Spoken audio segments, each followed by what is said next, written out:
I feel as if my brain was going to explode. I can't think of one more idea for the life of me. Give up? Yes.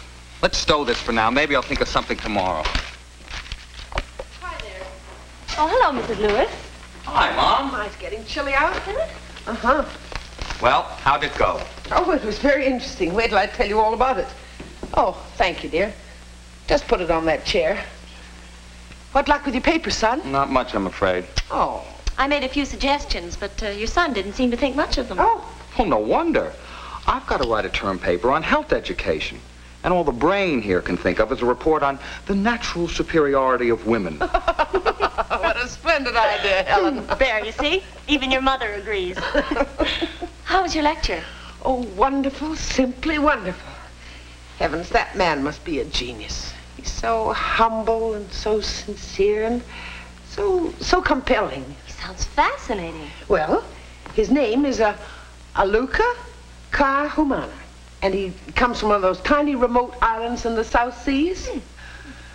Oh, it must be a heavenly place. He showed us color slides of it this evening.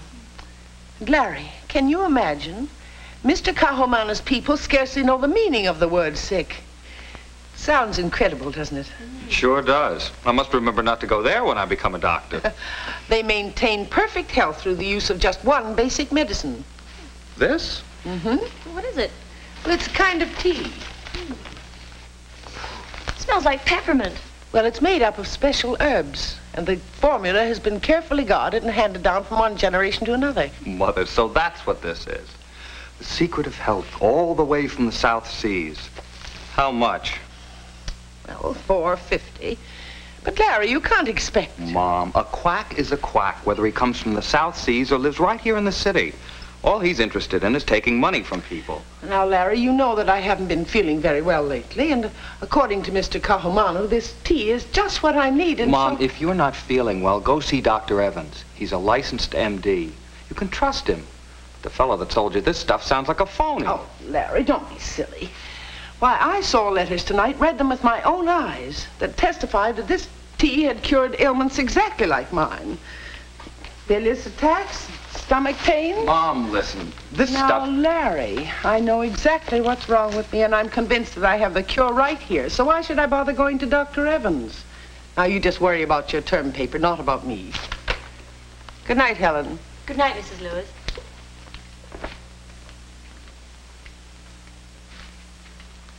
How do you like that? My own mother falling for that stuff. Well, you don't know, Larry.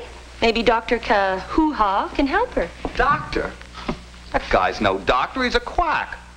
I'd sure like to hear what a real doctor has to say about him. As a matter of fact... I understand, Doctor. There's nothing you can do unless my mother asks you. These quacks, once they get to a patient, anything can happen. Proper treatment can be delayed often until it's too late. Many people would go to a doctor earlier if they didn't trust some quack who was doing nothing for them. That's what makes a quack so dangerous. But isn't there anything you can do about them? Oh, yes. Yes, there's the Federal Food, Drug, and Cosmetic Act. That's enforced by the FDA, the Food and Drug Administration. Then there's the Federal Trade Commission. They check on the false advertising of health products. Then the Post Office Department.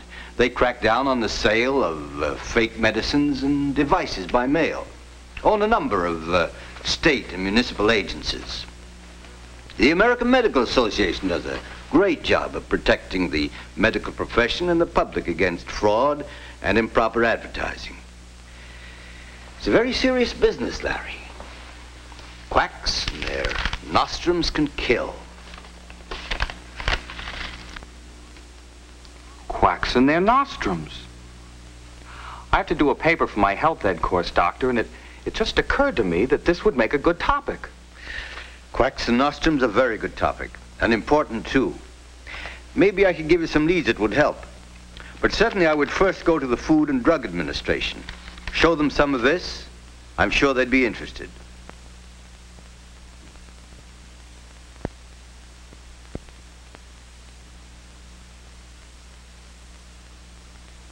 Where did your mother buy this? She went to a lecture last Friday at the Hotel Rhinelander. Some guy from the South Seas... Kahumana. You know him? Mm-hmm. We try to have one of our men cover these so-called health meetings and lectures. We've had our eye on him for some time. Now, this tea is composed of ground orris root, dog grass, peppermint leaf, and Paraguay tea. It's not harmful. Well, the tea itself isn't harmful, but if anyone is really sick, takes this tea instead of going to the doctor, the result can be fatal. This is absolutely worthless as a cure for any known illness. What about testimonials? Now, this guy showed my mother some pretty convincing letters. Well, that's what the quack uses for bait, and they're just as phony as the medicine. Now, some quacks write their own, others buy them. And some people write testimonials in good faith when they think they've been cured or will be cured. One investigation by the American Medical Association showed that some of the people who wrote the testimonials died before their letters appeared in print of the diseases they thought were cured. And we have had the same experience investigating these quack treatments. Well, this Kahumana is making false claims and peddling phony medicine. Why don't you arrest him? Well, first we have to prove that the stuff is being sold across state lines. If it isn't, then we turn the case over to the state authorities to handle. But if it is, then we prepare a case against him for violation of the Food, Drug, and Cosmetic Act. And then we turn all this information over to the United States Attorney for presentation in the federal court. Then they take over. I didn't realize there was so much to it. As a result of all this, I'm doing a paper on Quacks and Nostrums. And I'm just beginning to see the amount of work that goes into protecting people from them. Well, we're only one agency that protects the public. If it would help, I'd be glad to show you around a bit. It might give you an idea of what we're doing. Well, if you've got time, that'd be great. Well, let's go.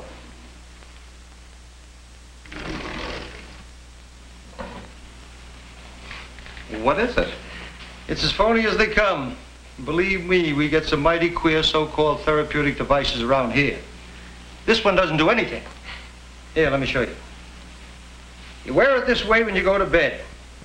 This end fits into a pan of water. Of course, you must lie with your head pointed to magnetic north and your body parallel with the magnetic field. Even a little compass was included in this deal. The thing's supposed to pick up magnetic forces, huh? That's right, supposed to do all sorts of wonderful things for you. And people actually bought it? Just as fast as this guy could make them. The only trouble was the quack who dreamed it up made the mistake of sending literature about it through the mail. And a customer complained to the post office department. Now, when the people in the post office department find someone using the mails to defraud, they call him in to answer charges. That's one outfit it doesn't pay to fool around with. What do they do?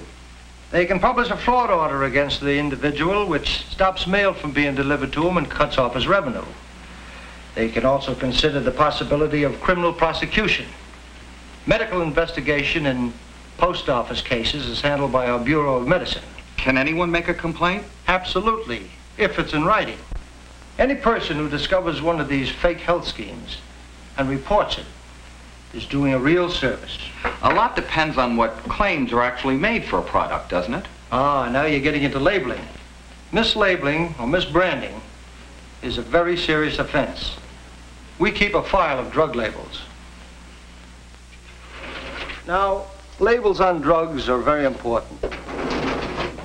We see that they state what the medicine is recommended for, the dosage, how often to take it, and for how long. Whether it's recommended for children and when it should not be taken. Now, according to the Food, Drug, and Cosmetic Act, drugs must comply with certain standards. Now, for some drugs, the label sets the standard. It tells what ingredients are present. And for others, the formula is set forth in the U.S. Pharmacopoeia and the National Formulary. Now, drugs described in these official books are known as official drugs. And they don't need a list of ingredients on the label. But they do have to contain the exact ingredients specified in the official text. If they differ in strength, quality, or purity, the label has to say so. Now, we examine thousands of product samples each year, concentrating on those manufacturers whose products we have learned from experience do not always meet the required standards. What about drugs that you get by prescription? Well, nowadays there are many powerful drugs that are not safe to take without a doctor's supervision. And under federal law, they cannot be sold without a prescription. Now, these drugs are not labeled the same as those consumers can buy on their own. But you can rely upon your doctor and your pharmacist. They're both professionally trained men. A druggist must have received training at an accredited college. Now, drugstores have an important place in our health services, and they can be very useful if you just remember to follow your doctor's advice, not expect the druggist to prescribe for you, and to check your labels carefully. And be mighty skeptical about anything that claims to be a cure-all or is advertised to do more than the label says it will.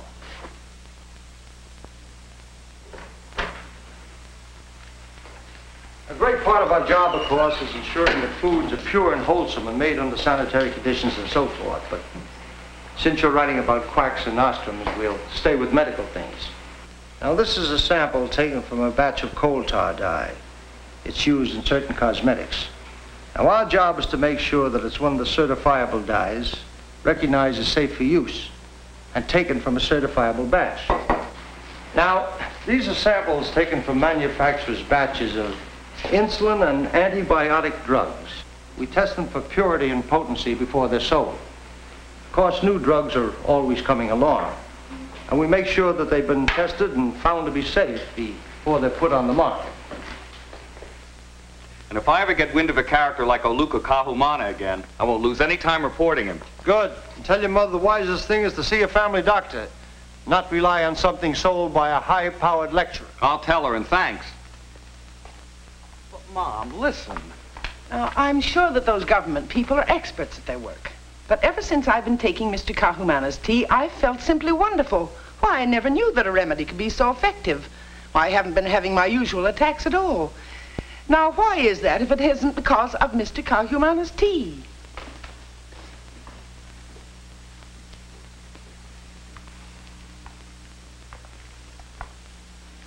Well, you've got to admit that your mother's been looking and feeling wonderful since she started taking the tea. Larry, maybe those government people don't really know. I mean, I know they're sincere and all that, but, well, you can see the difference. Oh, for Pete's sake. I just don't get it, Doctor. Every time I ask her how she's feeling, it's fine, just fine. And yet the FDA said the stuff is absolutely no good. And she does seem to be feeling better the past few weeks. It just doesn't make sense to me. It's possible, Larry, that your mother wasn't really sick at all. Many of the people that quacks claim to have cured weren't sick in the first place. Sometimes, of course, some of the symptoms disappear by themselves for a while. The pain and the disturbance are gone temporarily, and the patient decides that he's been cured until the symptoms reappear. But we have the assurance of the FDA that the tea is harmless, which is something to be thankful for. We just have to wait to see if your mother's symptoms return. Well, how's the investigation coming along? What about quacks and nostrums? Oh, fine, Doctor. I had no idea we were such suckers about our health. And I didn't know so much was being done to protect us against quacks and fake medicine. Look at these pamphlets the Better Business Bureau sent me. Oh, yes, they do a fine job, too. I found out that they have over 100 offices handling all kinds of complaints. When they get a report on a quack or fake medicine or device, they're right in there quick. And don't forget the American Medical Association. Its Bureau of Investigation has the most complete file in existence of such things as quacks and nostrums. They act as sort of a clearinghouse for information of that kind. Well, what's next on the agenda? The Federal Trade Commission, tomorrow afternoon.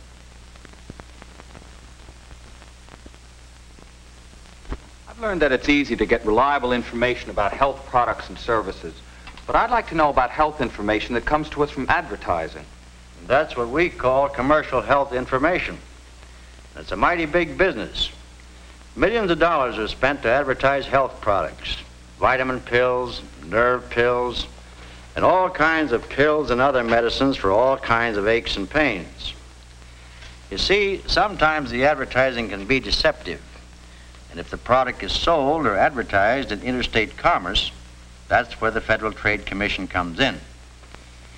In some cases, if the advertising is inaccurate for things like cosmetics, deodorants, and hair tonics and so forth, people might use the product in ways that could injure their health.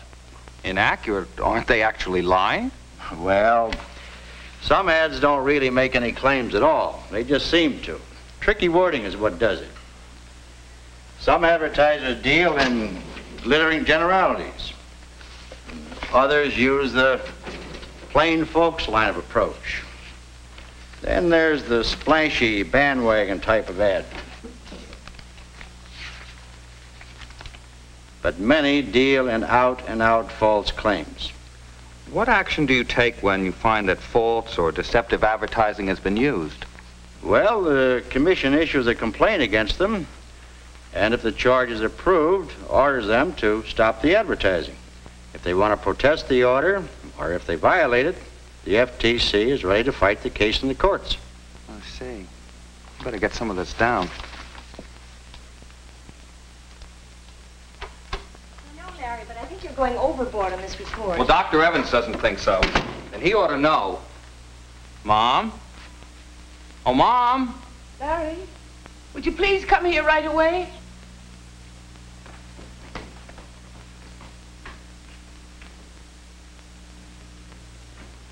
Ellen, you'll find Dr. Evans' number on the desk. Tell him to get over here as fast as he can.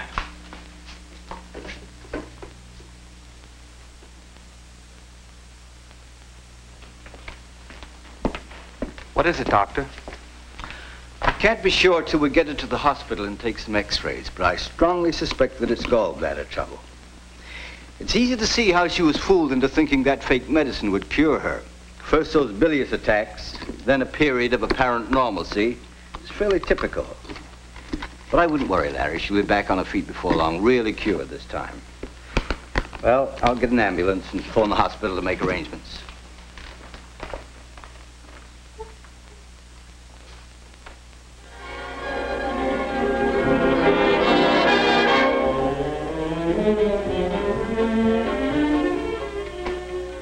Hi, how's the convalescent? Oh, I'm just fine. Hello, Helen, dear. How are you? I'm very well, thanks. Good. You're looking better every day. Oh, thank you. I don't want to rub it in, but I thought you'd like to see what's happened to your Mr. Kahumana. He's been indicted by the grand jury for violating the Food, Drug, and Cosmetic Act. Oh. When I think of all the men and women who could be seriously ill going to a man like that, a man who's only interested in their money, can't be sorry that he's going to jail. People who should go to a doctor could go on believing in a fake like him until it was too late. You were lucky. Oh, but he seemed so honest and sincere.